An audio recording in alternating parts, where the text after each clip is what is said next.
उसका भजन कि भगवान को भी खींच लाया, भगवान को भी रुला दिया, भगवान को भी असुर निकालने पर विवश कर दिया कि भगवान ने सुदामा जी के चरणों को धोने के लिए जल नहीं मंगाया, बल्कि अपने असुरों के द्वारा ही सुदामा जी के चरणों को धो दिया। इसलिए आज ब्राह्मणों को भी अपनी ओर देखना चाहिए। शास्त्र कहता है ब्रह्मदेव दी अंश है, ब्राह्मण कौन महान, ब्रह्मदेव दी अंश है, ब्राह्मण कोम महान, और ब्राह्मण मेरा मुख है कहन वेद पुराण। भगवान कहते हैं कि सेमर स्वामी दुधेत गणेशनु ब्राह्मण कोमद करा बखाने थे, और गौरवशाली इतिहास है ब्राह्मण का। जरा ब्राह्मण देवो त्याने थे, करते दृष्टि नव सृष्टि निर्माण थे। कश्यप जी जैसे सृष्टि का निर्माण कर दिया, विश्वामित्र जी जैसे नए स्वर्ग का निर्माण कर दिया। ऐसे ऐसे ब्राह्मण हुए, वशिष्ठ जी जैसे, अत्रि मुनि जैसे कि भगवान स्वयं इनके पुत्र बनकर आए। इसलिए हमको भी इस चीज का ध्यान देना चाहिए कि ब्राह्मण के पास में भजन, ब्राह्मण के पास में तप ये जरूर होना चाहिए, तभी वो समाज का कल्याण कर सकता है। आज भगवान श्री कृष्ण सुदामा जी की हाथ देखकर बहुत रोए हैं, चरणों को धोआ और फिर सारे शरीर पर अंगराग मलकर स्नान करवाया, सुंदर सुंदर वस्त्र पहनाए और फिर अपने सिंहासन पर बिठाया। मित्र बैठ। रुक्मणी इत्यादि जो सत्यभामा पटरानी है वो देख रही हैं कि इस दरिद्र ब्राह्मण ने ऐसा कौन सा तप किया है कि त्रिलोकी का स्वामी, इस सृष्टि का जो पालनहार है, वो स्वयं इस दरिद्र ब्राह्मण के चरण धो रहा है अपने असुरों से। इतना। और फिर भगवान ने सुदामा जी से कहा, सुदामा पहले भोजन करो। अच्छा, पहले पति के पत्नी के बारे नहीं पूछा, बच्चों के बारे नहीं पूछा। क्यों? क्योंकि भगवान जानते थे अगर मैंने सुदामा से पूछ लिया भाभी कैसी है, बच्चे कैसे हैं, तो जो 2 रोटी खानी है वो भी नहीं खा पाएगा। तो भगवान ने पहले भोजन करवाया और फिर अपने पलंग पर बिठाकर कहा कि भाभी कैसी है, मेरे लिए कुछ भेजा। सुदामा जी छुपा रहे। अच्छा कहा, मित्र ये बड़ी अफसोस की बात है कि तूने शादी की हैं, बच्चे भी हो गए, लेकिन मुझे एक बार भी नहीं बुलाया शादी पे। अपने मित्र को भूल गया, गोकुल से बाहर निकला, शादी की और अपने मित्र को भूल गया। सुदामा कहता नहीं भैया, मैं तो याद था मुझे, लेकिन कोई घड़ी ऐसी थी। चलो मेरी छोड़ो, तुम अपनी बताओ, तुमने भी शादी की है कृष्ण की नहीं? तो भगवान ना थोड़ा थोड़ा मुस्कुराने लगे और थोड़ा सा कह दिया हाँ। फिर और रुक्मिणी से कहा, रुक्मिणी, सभी लाइन लगी। रुक्मिणी आई, चरणों को वंदन किया। अच्छा, अखंड सौभाग्यवती भव। रुक्मिणी चली गई, सत्यभामा आ गई। कहा, मित्र जी कौन है? कहा, मेरी लुगाई है। अच्छा जी, अच्छा राजा है, होगी, ठीक है, अखंड सौभाग्यवती भव। अब तीसरी, मित्र जी कौन है? जी भी। अच्छा अच्छा, अखंड सौभाग्य। जब देखा 4 5 6 7 8 10, अब जब लाइन लगी है बड़ी तो सोच रहा है मित्र ये सब है कौन? कहा, भैया सबकी सब मेरी लुगाई हैं। अरे राम राम राम राम, मैंने तो एक विवाह किया और तुमको नहीं बुलाया, और तुमने इतनी शादियां की और मुझको एक बार नहीं याद किया। भगवान कहता है, भैया मत पूछ, एक भी शादी मेरी इच्छा से नहीं हुई, और मेरी शादी मेरे तो भागम भागी हुई महाराज। इधर पकड़ उधर दौड़, उधर पकड़ उधर दौड़, बस ऐसे ही मेरा विवाह हो गया। और कहा, अब बता भाभी ने कुछ भेजा? कहा, नहीं कुछ नहीं भेजा। सुदामा तो झूठ बोल रहा है, कुछ तो भेजा है। सुदामा दिखाना नहीं चाहता। नहीं मित्र, कुछ नहीं भेजा, सच कहता हूँ। अरे तू छुपा रहा है। और देखते देखते भगवान ने वो पोटली को छीन लिया, और जैसे ही वो उस पोटली को खोला तो भगवान की आंखों में अश्रु आ गए। भगवान ने जब देखा तो मानो सुशीला ने जो चिट्ठी सुदामा से छुपाई थी, मानो वो चावलों में भेज दी। वो चावल बता रहे थे उसकी सारी कहानी। और भगवान श्री कृष्ण ने जब उन चावलों को देखा तो पहचान लिया, कोई चावल छोटा था, कोई बड़ा था, कोई मोटा था, कोई पतला था। भगवान जान गए कि ये चावल सुदामा के घर के नहीं है, ये चावल मेरे लिए मांग कर लाए गए हैं। ओहो, भगवान ने एक मुट्ठी खाई, मानो स्वर्ग का सारी संपदा सुदामा के भाग्य में चली गई। दूसरी मुट्ठी को ग्रहण किया, पृथ्वी का सारा सुख सुदामा के भाग्य में दे दिया भगवान ने। और भगवान इतने बेहद हैं मित्र के प्रेम है कि तीसरी मुट्ठी भी ग्रहण कर लगे। और रुक्मिणी ने रोक दिया, कहा प्रभु क्या मुझे भी सुदामा को दे दोगे? कहा रुक्मिणी, ऐसे भक्तों के लिए अरे तू क्या, मैं तो अपना आप भी दे डालूं, अपना आप भी दे डालूं। और कहते हैं उसी क्षण विश्वकर्मा से कह दिया, कहा कि सुदामा का घर जो है वो भवन दिव्य बना दो। और विश्वकर्मा जी गए हैं वहाँ। सुशीला ने कहा नहीं, मेरे घर को मत बनाना। क्यों? कहा हम जिस गली मोहल्ले में रहते हैं, सारे दुख में मेरी सहायता करते हैं, अगर ये हमको खाने के लिए कुछ ना दे तो हम तो भूखे मर गए हो। तो फिर कहा इन सबकी झोपड़ियां महल बननी चाहिए, फिर बाद में मेरा महल बनाना। ये इंसानियत है। इंसान अमीर हो गया, करोड़पति हो गया, पास में कोई गरीब है, उसकी बेटी की शादी है कि नहीं है, कोई दवा चाहिए कि नहीं चाहिए, कोई हॉस्पिटल में पड़ा कि नहीं पड़ा, हमको सिर्फ अपना परिवार देखना है। ये इंसानियत नहीं है। इंसानियत कहती है कि अगर आपके पास में कोई गरीब है तो उसको भी अपने साथ जोड़ के रखो, उसको भी जोड़ के रखो। तभी हमारा सत्य सनातन धर्म दृढ़ रह सकता है, तभी हिंदू धर्म दृढ़ रह सकता है। लेकिन नहीं, सारी की सारी नगरी सोने की बना दी महाराज। और इधर सुदामा सोच रहा है मेरा मित्र कितना दयालु, कितना कृपालु है। अरे मैं दरिद्र था, और जहां तक कि भगवान ने भी सुदामा को कस के नहीं पकड़ा, और ना सुदामा ने पकड़ा, आलिंगन जरूर किया, बाहों में जरूर लिया, लेकिन जोर से नहीं दबाया। क्यों? क्योंकि सुदामा सोच रहा कि मेरी यहाँ हड्डी निकली हुई है, कहीं कोमल कोमल शरीर भगवान श्री कृष्ण को चुप ना जाए।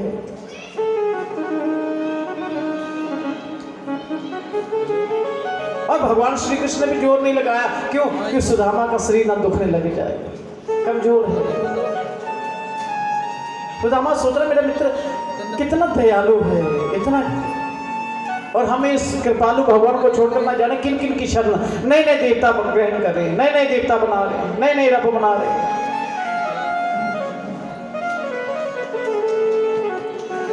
आखिर में सुदामा का खूब सत्कार किया, और अगले दिन सुदामा चलने लगे। कहा मित्र जा रहे हो, भाभी ने कोई संदेशा दिया बताओ? कहा नहीं कुछ नहीं दिया। कब बोल दिया संदेशा तो बताओ, कहाँ दिया? कहा क्या? कहा मित्र उसने कहा है कि कृष्ण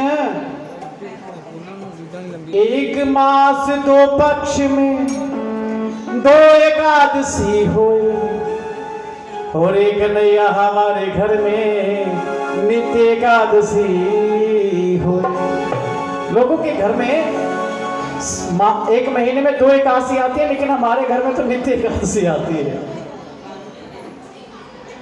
सुदामा जी जाने लगे। इतना कहकर भगवान ने कहा रुको।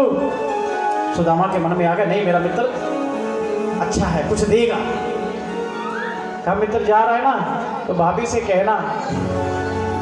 क्या कहूं? सुदामा ने सोचा कुछ देगा, पर दिया तो कुछ नहीं। कहा कहना एक मास दो पक्ष में दो एकादशी होए। ये संदेशा दिया ना, तो भाभी से कहना होनी थी सो हो गई, अब होने ना पाए, और भाभी तेरे घर में नित्य द्वादशी आए। आज के बाद तो नित्य द्वासी आएगी। अगर एकादशी को भूखा रहना अन्न खाना पाप है, तो द्वासी को भूखे रहना पाप है। और भगवान ने बड़ा सुंदर संदेश दे दिया। सुदामा जी जाने लगे, कैसा मित्र है, मैंने सोचा कुछ देगा, कुछ नहीं दिया, जाने लगा। फिर भगवान ने आवाज लगाई, सुदामा रुक, अरे जी जो मेरे वस्त्र पहने इसको तो उतार। सुदामा कहता बहुत कंजूस हो गया कृष्ण, पहले वाला रहा ही नहीं है, कपड़े भी उतारवा रहा है, कपड़े पहले पहन। भगवान के कहने का मतलब इतना ही था कि रास्ते में चोर होंगे और वो इतने शानदार वस्त्र देकर कहीं इसको तकलीफ ना दे चोरी करने के लिए, तो इसको कष्ट होगा, तो अपने पुराने कपड़े पहन कर जाओ। सुदामा जी चल पड़े, कृष्ण कृष्ण कृष्ण करते जैसे नगरी में पहुंचे तो क्या देखते हैं, अपना घर तो मिल ही नहीं रहा। इतने में सुशीला ने जैसे अटारी से ऊपर से देखा तो नीचे आ गए, स्वामी रुकिए, स्वामी रुकिए। और पीछे देखा, अब सुशीला पहली वाली सुशीला नहीं,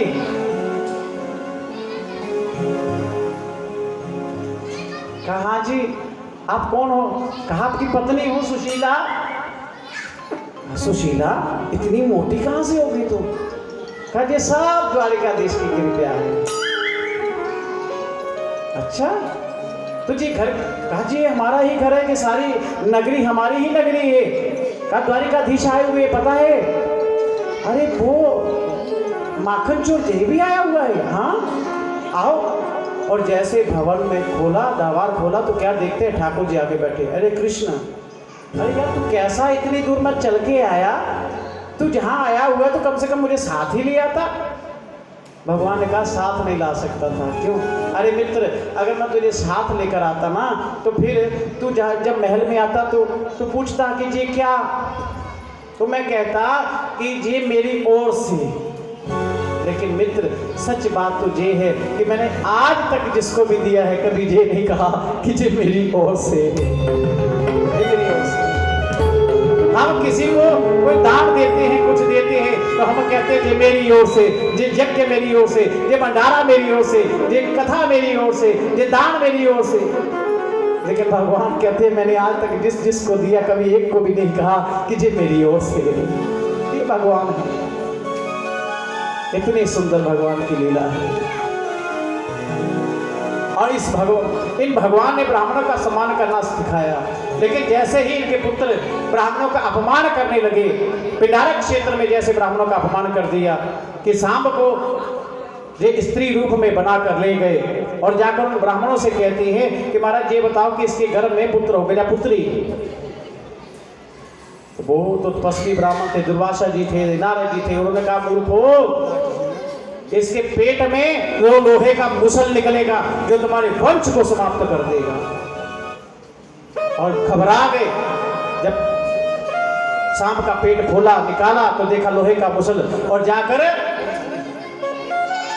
उग्रसेन को दिया। उग्रसेन ने उसको चूरा चूर करवा के समुद्र में फेंक दिया। एक छोटा सा टुकड़ा मछली ने खा लिया। उस मछली को एक बाग बनाने वाले ने पकड़ लिया, शिकारी, और उसने अपने तीर के आगे लगा लिया। और बाकी की सब जो चूरा था वो समुद्र के किनारे एरक नाम की घास से उग गया। भगवान श्री कृष्ण चाहते तो क्या ये श्राप नहीं मिटा सकते थे, अपने कुल को नहीं बचा सकते, लेकिन बचा सकते थे, लेकिन अपने भक्त की लाज रखनी थी। गंधारी का भी श्राप था भगवान, एक कारण था, अनेकों कारण थे। गंधारी ने भी श्राप दिया था, कृष्ण तुम चाहते तो हमारे बीच में युद्ध नहीं होता, तुम संधि करवाने के लिए गए लेकिन संधि नहीं करवाई, इसलिए तुम्हारे सामने मेरा वंश समाप्त हो गया। इसलिए मैं तुम्हें श्राप देती हूं कि तुम्हारी आंखों के सामने तुम्हारा वंश देखते देखते समाप्त हो जाएगा। भगवान ने सिरोधार्य किया महाराज, तो कर्म का फल सबको भोगना पड़ता है। अब ब्राह्मणों का अपमान किया, भगवान जानते हैं इसलिए बचाएंगे नहीं।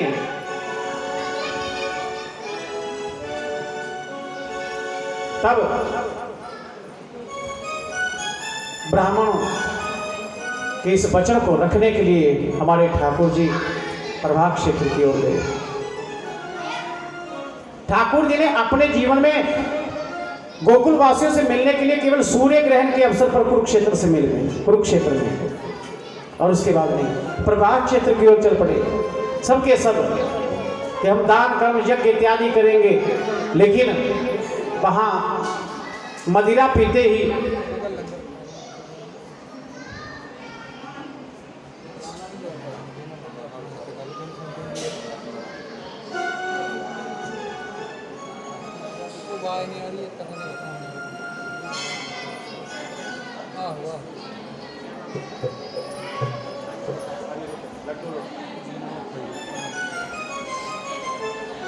तो सबसे प्रार्थना है कि सबने प्रसाद ग्रहण करके जाना है। सिर्फ 10 मिनट और दीजिए, उसके बाद कथा की हम आरती करेंगे। और ये जो हमारे आज के मुख्य यजमान है ना, जो बड़े जिनों के द्वारा ये कथा हुए हैं, तो इनका जो शिक्षक संबंधी जो कार्य है, बच्चों को अच्छी शिक्षा देते हैं, एजुकेशंस, अंग्रेजी तो पढ़ाते हैं लेकिन संस्कार भी साथ में देते हैं, डांसिंग क्लास भी लगाते हैं, बच्चों की जैसी जैसी इच्छा है उसी के अनुरूप ये प्रबंध भी करते हैं। तो इन्होंने केसी रोड पर अनिरुद्ध अकेडमी भगवान श्री कृष्ण के जो पुत्र हैं उनके नाम पर खोली हुई है। तो कोचिंग सेंटर है, एकेडमी है, किसी प्रकार की एजुकेशंस के लिए अगर कोचिंग देनी है, डांसिंग क्लास के लिए, तो आप इनसे संपर्क कर सकते हैं। बोले वृंदावन बिहारी लाल की। सबने प्रसाद ग्रहण करके जाना है। तो अब वहां पर मदिरा पी, और मदिरा पीने से ही युद्ध छिड़ गया महाराज, एक दूसरे को बुरा बोल दिया। और देखते देखते महाराज पहले अस्त्र शस्त्र समाप्त हुए, फिर उसी एरक नाम घास को उखाड़ते थे, वो शस्त्र बन जाता था, और उसी के द्वारा सारा का सारा देखते देखते वंश समाप्त हो गया। बलराम जी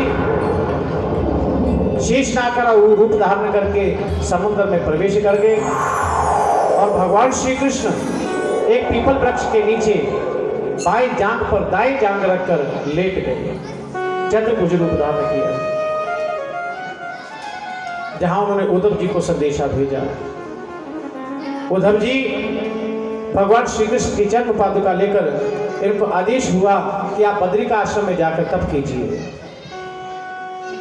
और दारुक जो मेरा सारथी है उसको संदेश दिया कि तुम अर्जुन से कहना कि आज के 7वें दिन ये समुद्र पूरी द्वारिका को डुबो देगा। तो सभी स्त्रियों को ये इंद्रप्रस्थ ले जाए। और भगवान इतना आदेश देकर बैठे थे, बहुत जरा नाम का वैद, ये वैद कोई और नहीं था, बाद जी बाली था, जिसे भगवान राम ने त्रेता युग में छुप कर मारा था। और वो कर्म का फल भगवान कहते हैं, अगर मैं भोग रहा हूं तो इंसान किस खेत की मूली। जरा नाम का वो वैद, और उसने जब वो शिकार करने के लिए आया तो भगवान श्री कृष्ण के दाएं तलवे में एक मणि थी, उसे दूर से दिखाई दिया कोई हिरण की आंख है। उसने जैसे तीर लगाया भगवान श्री कृष्ण के उस पांव पर लगाया, और जब वो पास में आया तो देखा, और देखकर गिर गया, कहा प्रभु मुझे क्षमा कर दो। कहा इसमें तनिक तुम्हारा कोई कसूर नहीं है, ये तो सब कर्म का लेखा जोखा है, अब तुम वैकुंठ को जाओ। और इतना कहकर कहते भगवान ने कभी इस धरा का त्याग नहीं किया, लेकिन सिर्फ समझाने के लिए कह रहा हूं कि एक दिव्य प्रकाश के रूप में भगवान आकाश की ओर गए, अपने धाम की ओर गए हैं। लेकिन भगवान मन में सोचने लगे कि समाज का कल्याण कैसे होगा मेरे जाने के बाद। तो कहते हैं भगवान अपने धाम ना जाकर वो दिव्य प्रकाश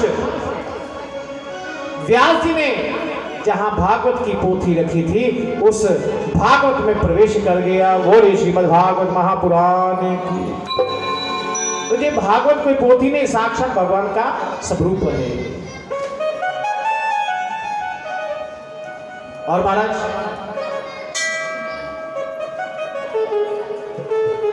राजा परीक्षित को सुखदेव जी ने सारे की सारी कथा सुनाई और कहा,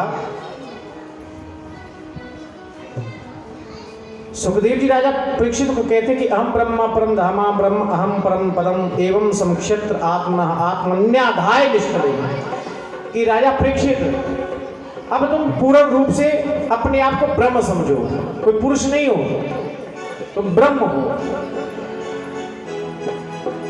और जब तुम अपने आप को ब्रह्म स्वरूप समझोगे तो मृत्यु चाहे तक्षक रूप में आ जाए, तुम्हें कोई भय नहीं है। और राजा परीक्षित कहते, प्रभु अब मुझे तनिक भी भय नहीं है, और मुझे नहीं लग रहा कि कोई सर्प मुझे डसने के लिए आ रहा है। तो क्या क्या लग रहा है? क्या मुझे ऐसा लग रहा है कि मेरा सांवला सोना मुझे मिलने के लिए आ रहा है। मृत्यु का भय जो समाप्त कर दे, वो कथा है महाराज, वो कथा है। सुखदेव जी चले गए और राजा परीक्षित पूजा के लिए जैसे पुष्प लिए हैं, तो इन पुष्पों में वो कालिया नाग, वो तक्षक काला नाग, वो भंवरे के रूप में पुष्प में बैठा हुआ था। और जैसे ही उन पुष्पों को लिया और पूजा के लिए जैसे उठाया, तो वो भंवरा के रूप में तक्षक रूप धारण किया और राजा परीक्षित को डस लिया। राजा परीक्षित की मुक्ति हुई और सीधा ही बैकुंठ चले गए महाराज। देखा जाए तो एक कंस है जो मृत्यु को मिटाने के लिए निकला, और एक राजा परीक्षित है जो मृत्यु को संवारने के लिए निकला।